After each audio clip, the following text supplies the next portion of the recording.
শুরু করিতেছি মহান আল্লাহর নামে, যিনি পরম করুণাময় এবং অত্যন্ত দয়ালু।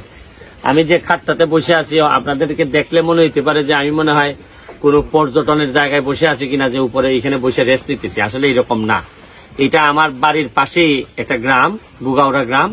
এই গুগাউড়া গ্রামে এইবারে যে আমাদের ঘূর্ণিঝড় হয়েছে, ঘূর্ণিঝড়ে এই বাড়ির যা আছে সব নিয়ে গেছে। আর আমার পিছনে যারা আছেন তারা এই বাড়ির বাসিন্দা। এখন যে কারণে আমার ভিডিওটা করা, আমাদের এইবার ঘূর্ণিঝড়ে প্রায় 150 থেকে 200 বাড়ি ঘর এইভাবে বিভিন্নভাবে ক্ষতিগ্রস্ত হয়েছে। কিন্তু আমার কাছে টিনের বরাদ্দ আসছে মাত্র 87 বা 90 বানের মতো টিন। এখন এগুলা দেওয়ার পর আমার আরো দেখা যাইতেছে যে 70-80টা যেটা ইমার্জেন্সি, আমি তো অলরেডি যা আছে বন্টন করে ফেলছি। কিন্তু এখন এই ঘরটা দেখার পর আমি এমপি হিসাবে, ওনারা আমার ভোট দিচ্ছেন বা দিচ্ছেন না বড় জিনিস না, কিন্তু এমপি হিসাবে তো আমার সবার দায়িত্ব এখন আমার উপর। এখন আমি কি করি বলেন? এখন এই নগদ টাকা তো কোনো না কোনো ভাবে ব্যবস্থা করা লাগবে, নাইলে এদেরকে আমি ঘড়ি বানাই দিব কিভাবে? আমার টিনও তো শেষ। দুর্যোগ মন্ত্রণালয়ে যারা আমাদের যা দিছিলেন দুর্যোগের জন্য তারা কিছুই দিতে পারেন নাই। আমাদের যেটা দিচ্ছেন, আগে যেটা দিচ্ছেন স্বাভাবিক বরাদ্দ, এখান থেকে আমি যা পারছি আমাদের এই পিআইও সাহেবের সহযোগিতা নিয়ে যা দিছি। এখন আমার অবস্থা হয়েছে, দেখেন আপনি ভিতরে এসে দেখেন যে ঘরটা এই, তোমরা কয়জন? 4 জন? আর একজন ছেলে আছে।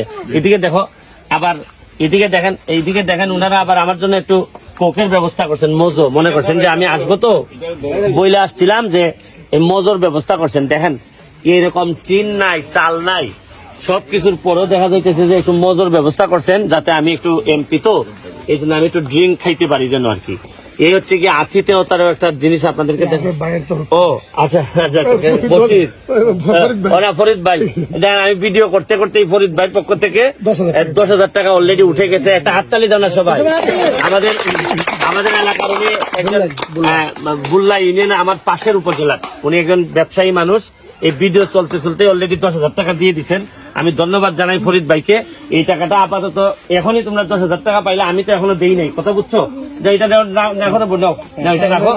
আর আমার পক্ষ থেকে আমি সামনে বলে যাচ্ছি যে এই টিন বা যা যা লাগে, যেহেতু এটা আমার গ্রামই বলতে গেলে, বা আমি এমপি হওয়ার পর তো কারোই এইভাবে টিন থাকবে না আর আমি আরামে এসি দিয়ে ঘুমাবো, এটা তো হইতে পারে না। ধরেন অনেক কিছু সহ্য করে নিতে হয়, কিন্তু এতটা পারা যায় না। কারণ মানুষ হিসাবে মানুষের কষ্টে যদি আপনি কষ্ট পান, তাহলে এই ধরনের বাড়ি ঘর এগুলা ভাঙা দেখলে আর সহ্য হয় না। তো আমি চেষ্টা করে যাচ্ছি। তোমরা এখন আর খিতা লাগে? এখন টিন লাগে? হ্যাঁ, রায়হান। ও রায়হান আছে, আচ্ছা আচ্ছা আচ্ছা।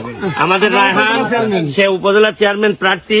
আমার ভাল লাগছে যে বাচ্চা ছেলে, কিন্তু সে তার যে হৃদয়টা, কলিজাটা দেখে আমার ভাল লাগলো। এখানে কত?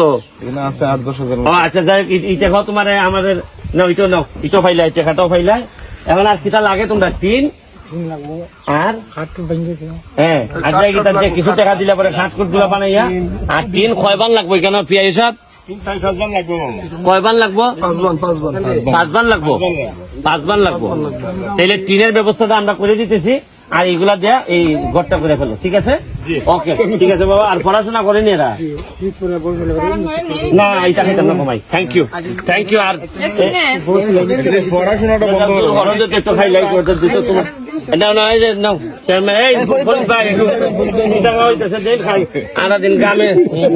আর এখানে আমাদের পটুয়াখালীর চেয়ারম্যানও আছে। পটুয়াখালীর চেয়ারম্যান একটা ক্লাস খাও। আপনার কিরকম লাগতেছে? খুশি নেই আপনারা? এটা ভিডিও লিয়ে লাভ নাই, এটা ইন্টারভিউ লিয়ে আপনি এমপি বানাইছেন, এটা করতে হয় মানুষ। যাই আমরা একটু মজা খাইতেছি, আপনারা আবার ভাববেন না যে এটা গ্লাসটা কালো লাগে। আপনারা সাংবাদিক তো আবার কেটাই কোন ইউজ করে, বোঝা বড় মুশকিল। কেটাই কি কইয়া দেয়? 2টা না 3টা কইলেন।